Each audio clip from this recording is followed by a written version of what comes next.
Hello viewers, welcome again. Last video में मैंने explain किया था कि कौन कौन से रिकॉग्नाइज्ड मोड्स हैं जिससे एक मुस्लिम मैरिज डिसॉल्व हो सकती है। वो कौन से तरीके हैं जो कि इस्लाम अप्रूव करता है और जिनके जरिए से एक मुस्लिम मैरिज को तोड़ा जा सकता है या हस्बैंड वाइफ के बीच में तलाक हो सकती है। तो वहां मैंने सिर्फ डिटेल में जो हस्बैंड के इंस्टेंस पे डिवोर्स दी जाती है उसी को एक्सप्लेन किया था। और आज मैं उसी को आगे कंटिन्यू करते हुए एक ऐसी डिवोर्स के बारे में बताऊंगी जो कि वाइफ के इंस्टेंस पे या वाइफ के इनिशिएटिव पे दी जा सकती है। उसको कहते हैं तलाक़े तफवीज़ या डेलीगेटेड डिवोर्स। जैसे नाम से ही समझ आ रहा है कि डेलीगेटेड डिवोर्स है, मतलब डेलीगेशन मीन्स होता है कोई अगर किसी के पास पार है वो अपनी पार को, अपनी अथॉरिटी को किसी को ट्रांसफर कर देता है कि ये मेरी पार जो है इसको तुम भी कुछ कंडीशंस में एक्सरसाइज कर सकते हो। तो उसको कहते हैं कि उसने अपनी पार को या अपनी अथॉरिटी को किसी दूसरे को डेलीगेट कर दिया। तो बिल्कुल सेम यहाँ पे केस है। यहाँ पे जो डिवोर्स की पार जो हस्बैंड की है वो उसको डेलीगेट कर रहा है। ऐसा कब होता है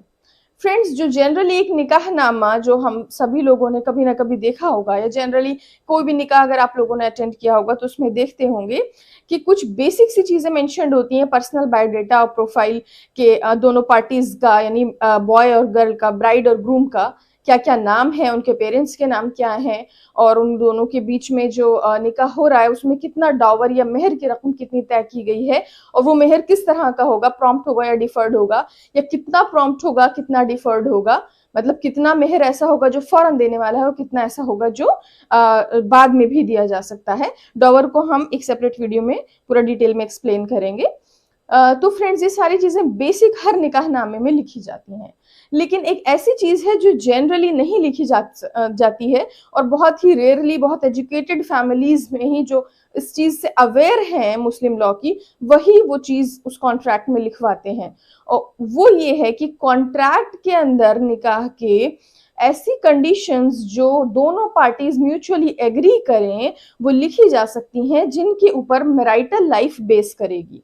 फॉर एग्जाम्पल कि वो दोनों हस्बैंड और वाइफ जो हैं वो कहाँ किस शहर में रहेंगे, या फिर कुछ ऐसी चीजें कि हस्बैंड जो है वो वाइफ को किस तरह ट्रीट करेगा, या उसको कोई एक particular amount of maintenance provide करेगा, या फिर डॉवर की जो रकम होगी, मेहर की जो रकम होगी, वो कुछ एक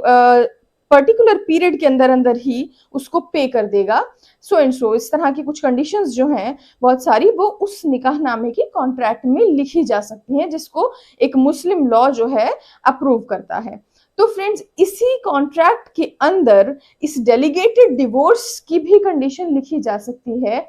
कि अगर वो जो टर्म्स उसमें लिखी गई हैं उसमें से कुछ टर्म्स हस्बैंड वायलेट करता है तो वाइफ के पास ये पावर होगी, अथॉरिटी होगी कि वो अपने आप को उस हस्बैंड से डिवोर्स कर ले। यानी जो जनरल एक हस्बैंड का डिवोर्स का राइट है वो उसको उस कॉन्ट्रैक्ट के जरिए से डेलीगेट कर देता है अपनी वाइफ को। तो ये ऑब्वियसली तभी पॉसिबल है जबकि दोनों पार्टीज इस चीज से एग्री करें, यानी हस्बैंड और वाइफ जो होने वाले हैं वो इस चीज से, और दोनों ही जो पार्टीज हैं एग्री करती हूँ कि इन टर्म्स पर हम लाइफ को गुजारेंगे, और अगर ऐसा नहीं हुआ, इसका वायलेशन हुआ, तो वाइफ के पास राइट होगा कि वो अपने आप को मुझसे सेपरेट कर ले। तो इसीलिए इसका नाम पड़ गया है डेलीगेटेड डिवोर्स, क्योंकि अथॉरिटी हस्बैंड की है बेसिक, जिसको वो डेलीगेट करके वाइफ को दे रहा है। तो ये तो वो केस है जबकि निकाह के वक्त ही कॉन्ट्रैक्ट बना और उसमें टर्म्स लिखी गई और साथ ही साथ डिवोर्स भी डेलीगेट कर दी गई। लेकिन ऐसा नहीं कि अगर निकाह के वक्त ये कॉन्ट्रैक्ट नहीं बना है तो बाद में नहीं बन सकता है। बाद में भी किसी लेटर स्टेज पर जाकर भी हस्बैंड वाइफ के म्यूचुअल एग्रीमेंट से एक ऐसा कॉन्ट्रैक्ट बनाया जा सकता है जिसमें डिवोर्स को डेलीगेट किया गया हो वाइफ को। और बहुत बार ऐसा हुआ है कि कोई डिस्प्यूट्स अराइज हुए हैं फैमिली के बीच में, दोनों के कॉन्जुगल रिलेशंस में कुछ खराबी आई है और दोनों की फैमिलीज जो हैं उन्होंने बैठकर अगर रिकंसिलिएशन की कोशिश की है तो उसमें भी ऐसा कॉन्ट्रैक्ट बना दिया है कि फ्यूचर में अगर इन इन टर्म्स को हस्बैंड वायलेट करेगा तो वाइफ के पास डेलीगेटेड डिवोर्स की पार होगी। लेकिन ये ऑब्वियसली हस्बैंड की मर्जी के बगैर पॉसिबल नहीं है। दूसरी बात बहुत इंपॉर्टेंट ये है फ्रेंड्स कि डेलीगेट करने के बाद डिवोर्स की पार को ऐसा नहीं है कि हस्बैंड की जो ओरिजिनल पार्स जो हमने लास्ट वीडियो में डिस्कस की थी, जो हस्बैंड के पास पार है डिवोर्स करने की, वो खत्म हो जाती है। ये पार एडिशनल में है, यानी डेलीगेटेड डिवोर्स की पार वाइफ के पास जब आ जाती है, उसके बाद भी हस्बैंड की जो ओरिजिनल पार है वो भी मेंटेन रहती है, यानी दोनों के पास अब अथॉरिटी है, चाहे तो वो डिवोर्स कर सकता है अगर रिलेशंस खराब होते हैं, और चाहे तो वाइफ भी अपने आप को डिवोर्स कर सकती है। एक और बहुत इंपॉर्टेंट फीचर फ्रेंड्स इसका ये है कि अभी तो मैंने आपको बताया कि कुछ सर्कमस्टांसेस ऐसी हैं या कुछ कंडीशंस हैं जिनके वायलेशन पर डेलीगेटेड डिवोर्स की अथॉरिटी है वाइफ को, लेकिन ये अथॉरिटी एब्सोल्यूट भी हो सकती है। अगर दोनों कॉन्ट्रैक्ट में म्यूचुअली एग्री करें तो ये भी लिख सकते हैं कि without any particular violation of any condition, यानी किसी कंडीशन को, किसी चीज को वायलेट हस्बैंड नहीं भी करता है, तो एक जनरल भी पार दी जा सकती है वाइफ को कि वो अपने आप को कुछ कंडीशंस में अगर चाहे तो डिवोर्स कर ले। और फ्रेंड्स, डेलीगेटेड डिवोर्स का एक इंपॉर्टेंट फीचर ये है कि ये अपने आप प्ले में नहीं आता है, वाइफ को एक्सप्रेसली इसको अपने राइट को एक्सरसाइज करना होगा। यानी मान लीजिए अगर स्टिपुलेशन के अंदर कुछ कंडीशंस हैं जिसको वॉयलेट नहीं करना था और वो वॉयलेट हस्बैंड ने कर दी, तो ऑटोमेटिकली डिवोर्स नहीं होगी, पर से तलाक नहीं होगी, बल्कि वाइफ उसको जब एक्सप्रेसली एक्सरसाइज करेगी कि because you have done so and so and I am divorcing my self from you, तभी वो डिवोर्स जो है वो प्ले में आएगी। एक और इंपॉर्टेंट पॉइंट ये है फ्रेंड्स कि अगर एक बार डेलीगेटेड डिवोर्स की पार दे दी गई वाइफ को, तो उसको फिर रिवोक नहीं किया जा सकता है। यानी हस्बैंड ने अगर एक बार कॉन्ट्रैक्ट में अपनी पार को डेलीगेट कर दिया है वाइफ को डिवोर्स की, तो ऐसा नहीं है कि बाद में वो उसको फिर रिवोक कर सकता है। जो कंडीशंस कॉन्ट्रैक्ट में मेंशन की जाएंगी जिनके वायलेशन की वजह से डेलीगेटेड डिवोर्स को एक्सरसाइज किया जा सकता है, वो कंडीशंस अनलॉफुल नहीं होनी चाहिए और अपोज टू पब्लिक पॉलिसी नहीं होनी चाहिए।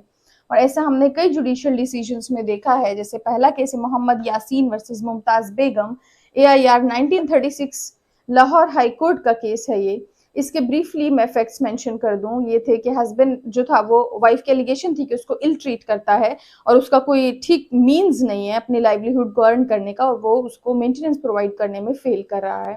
तो कुछ इश्यूज थे जिसकी वजह से डिस्प्यूट अराइज हुआ और दोनों की फैमिलीज बैठी और उन फैमिलीज ने जब रिकंसिलिएशन कराया तो उसी के टाइम पर एक कॉन्ट्रैक्ट भी वहां पर लिखा गया और उस कॉन्ट्रैक्ट में वाइफ को पार जो है वो डेलीगेट कर दी गई डिवोर्स की। जैसे कि मैं पहले बता चुकी हूँ कि ये पार जो है जरूरी नहीं है कि निकाह के टाइम पर ही, बल्कि सब्सिक्वेंटली भी किसी कॉन्ट्रैक्ट को बनाकर इसको डेलीगेट किया जा सकता है। तो यहाँ पर यही हुआ और उन कंडीशंस को लिखा गया कि अगर ये मेंटेनेंस प्रोवाइड नहीं करेगा प्रॉपर चिल्ड्रन का और वाइफ को जो खर्च चलाना चाहिए वो नहीं चलाएगा, अपनी लाइवलीहुड को नहीं अर्न करेगा या वाइफ को इल ट्रीट करेगा या मिसबिहेव करेगा, तो वाइफ के पास अपने आप को डिवोर्स करने की पार अथॉरिटी होगी। हस्बैंड की कंसेंट से, हस्बैंड के एग्रीमेंट से हस्बैंड ने अपनी डिवोर्स की पार को डेलीगेट कर दिया। तो फ्रेंड्स, बाद में फिर हस्बैंड ने, उस आदमी ने जो है वो उन कंडीशंस को वायलेट किया और वाइफ ने अपना जो डेलीगेटेड डिवोर्स की उसको पार थी उसको एक्सरसाइज करके अपने आप को डिवोर्स कर लिया। तो हस्बैंड ये जो था ये इसने सूट फाइल कर दिया, कोर्ट पहुंच गया और कहा कि ये जो कंडीशंस हैं ये प्रॉपर नहीं है जो इसमें कंडीशंस कॉन्ट्रैक्ट में लिखी गई थी। तो फ्रेंड्स, लाहौर हाई कोर्ट ने ये प्रोनाउंस किया कि जो कंडीशंस लिखी गई थी, वाइफ का खर्च चलाना, वाइफ को प्रॉपरली उसके साथ बिहेव करना और एक अच्छा मीन्स को अडॉप्ट करना अपने लाइवलीहुड को अर्न करने के लिए, ये सारी ही कंडीशंस जो हैं वो अपोज टू पब्लिक पॉलिसी नहीं है और मुस्लिम लॉ के अंदर बिल्कुल वैलिड है। दूसरा केस हम देख लेते हैं, बफतुन बीबी वर्सेस शेख अब्दुल सालिम, AIR 1950। इसमें कैलकाटा हाई कोर्ट ने प्रोनाउंस किया था जजमेंट। और फ्रेंड्स, इसमें निकाह के टाइम पर ही एक, जिसको काबिलनामा भी कहते हैं, वो कॉन्ट्रैक्ट साइन किया गया था जिसमें ये मेंशन किया गया था कि वाइफ को हस्बैंड जो है वो एक मंथली एक प्रॉपर मेंटेनेंस प्रोवाइड करेगा, एक रकम प्रोवाइड करेगा उसका खर्च चलाने के लिए, और अगर एक वो पर्टिकुलर कुछ पीरियड तक फेल हो जाता है उस मेंटेनेंस को प्रोवाइड करने में तो वाइफ के पास डेलीगेटेड डिवोर्स की पार होगी। और यहाँ पर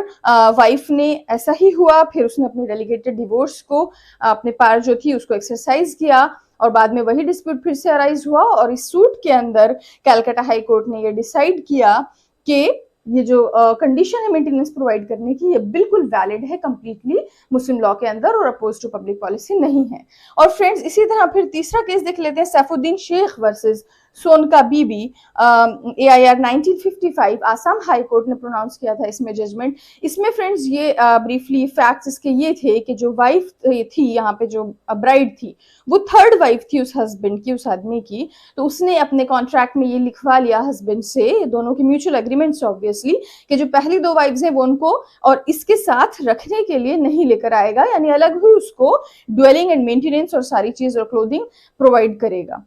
तो फ्रेंड्स उसने इस कंडीशन को वायलेट किया और डिस्प्यूट अराइज होने के बाद असम हाई कोर्ट का इसमें डिसीजन ये था कि ये जो कंडीशन है कि दूसरी वाइफ्स को साथ रखने के लिए नहीं लाएगा, this is completely lawful and it is not oppose to public policy. तो फ्रेंड्स और ऐसा भी बहुत केसेस में देखने में आया है कि ब्राइड और ग्रूम म्यूचुअली एग्री करते हैं कि जो हस्बैंड है वो जो उसका पॉलीगैमी का राइट है, एक से ज्यादा शादी करने का जो राइट है एक वाइफ की जिंदगी में दूसरी शादी करने का, उसको भी म्यूचुअली एग्री करके और अपने इस राइट को वेव कर सकता है और कह सकता है कि मैं पॉलीगैमी प्रैक्टिस नहीं करूंगा, और अगर मैंने ऐसा किया तो फिर वाइफ के पास ये पार होगी कि वो अपने डेलीगेटेड डिवोर्स को एक्सरसाइज कर ले, यानी डिवोर्स जो है इस कंडीशन पर भी डेलीगेट की जा सकती है कि हस्बैंड अपने पॉलीगैमी को राइट को एक्सरसाइज नहीं करेगा। फ्रेंड्स ये जो कॉन्ट्रैक्ट है जो निकाह के टाइम पर लिखा जा सकता है, जिसको मैंने आज एक्सप्लेन किया, ये एक बहुत ही पेक्युलर फीचर है मुस्लिम लॉ का और ऐसा कोई भी किसी भी अदर पर्सनल लॉ में इसका पैरेलल नहीं मिलता है। तो फ्रेंड्स इसी चीज को, लेकिन ये आम नहीं है, तो इसको आम करने के लिए all India Muslim personal law board ने दिसंबर 2004 में एक मॉडल निकाहनामा को पब्लिश किया और उसको आम भी कराने की कोशिश की ताकि जनरल अवेयरनेस फैल सके। और उस निकाहनामे के अंदर ये मेंशन किया था मॉडल निकाहनामे में कि पर्सनल प्रोफाइल के साथ साथ एक ऐसा कॉन्ट्रैक्ट भी बनाया जा सकता है जिसके अंदर और दूसरी सारी कंडीशंस जो हैं वो मैरिटल लाइफ की लिखी जाएं और डेलीगेटेड डिवोर्स की पार भी दी जा सकती है। तो फ्रेंड्स इस वीडियो में मैंने डेलीगेटेड डिवोर्स को जो वाइफ के इंस्टेंस पे, वाइफ के इनिशिएटिव पे होती है, उसको एक्सप्लेन किया। उसके बाद नेक्स्ट वीडियोस में मैं जो म्यूचुअल कंसेंट से हस्बैंड एंड वाइफ की जो डिवोर्स हो सकती है उसके बारे में और जो जुडिशियल डिक्री के जरिए से होती है वो एक्सप्लेन करूंगी। Thank you.